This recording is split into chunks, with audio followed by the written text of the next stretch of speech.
আসসালামু আলাইকুম viewers, welcome back to my channel varieties by NJ. আশা করছি আপনারা সবাই খুবই ভালো আছেন। আজ আপনাদের সাথে শেয়ার করব মাছ দিয়ে কাঁচা সরিষা পাতা ভর্তার রেসিপি। তো চলুন কথা না বাড়িয়ে দেখে নেওয়া যাক কিভাবে তৈরি করতে হয়। তো এই জন্য প্রথমেই মাছ ভেজে নিব। এখানে আমি চুলায় একটা প্যান বসিয়ে সামান্য তেল গরম করে নিয়েছি আর দিয়ে দিলাম এক পিস কাতলা মাছ। এখানে যে কোনো বড় মাছই ব্যবহার করা যাবে। আর কাতলা মাছের টুকরাটাকে আমি সামান্য হলুদের গুঁড়া, মরিচের গুঁড়া, ধনিয়ার গুঁড়া আর লবণ দিয়ে মেখে নিয়েছিলাম। এখন এই মাছের পিসটাকে কিছুক্ষণ উল্টিয়ে পাল্টিয়ে ভেজে নিতে হবে। বেশি কড়া করে ভাজার প্রয়োজন নেই।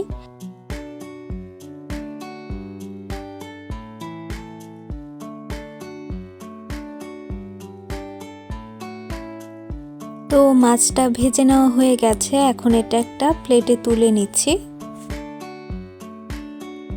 ওই সেম তেলেই ভেজে নিচ্ছি 10-12টা শুকনো মরিচ। মরিচের পরিমাণটা আপনারা আপনাদের ঝালের টেস্ট অনুযায়ী বাড়িয়ে বা কমিয়ে দিতে পারেন। এখন এই শুকনো মরিচগুলো মচমচে করে ভেজে নিলাম। এখন মরিচগুলো ওই প্লেটে তুলে নিচ্ছি। যে মাছের পিসটা ভেজে রেখেছিলাম সেটা থেকে কাটা বেছে নিচ্ছি।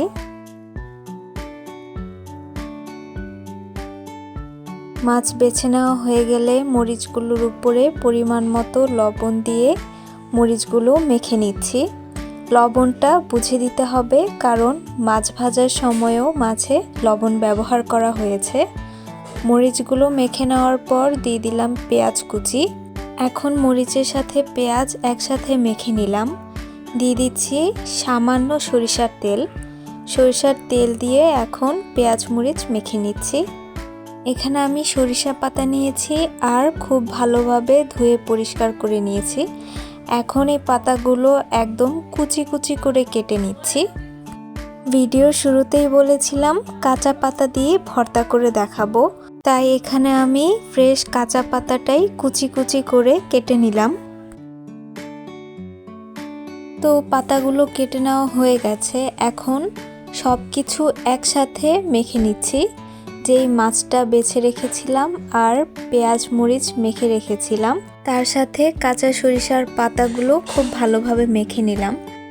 তো ভর্তাটা একদম রেডি। আপনারা দেখতেই পাচ্ছেন এটা দেখতেও কতটা মজাদার লাগছে। গরম ভাতের সাথে এই ভর্তাটা খেতে কিন্তু দারুণ লাগে, তাই চেষ্টা করবেন বাসায় অবশ্যই একবার তৈরি করে ট্রাই করে দেখতে। সো ভিউয়ার্স, এই ছিল আমার আজকের রেসিপি। আশা করছি আজকের রেসিপিটা আপনাদের ভালো লেগেছে। ভিডিওটাতে একটা লাইক দিয়ে দিবেন। আমার চ্যানেলে নিউ হয়ে থাকলে সাবস্ক্রাইব করে আমাকে প্লিজ সাপোর্ট করবেন। আর আপনার মূল্যবান মতামতটা কমেন্ট সেকশনে জানাতে ভুলবেন না। আজকের মতো এখানেই বিদায় নিচ্ছি। আল্লাহ হাফেজ।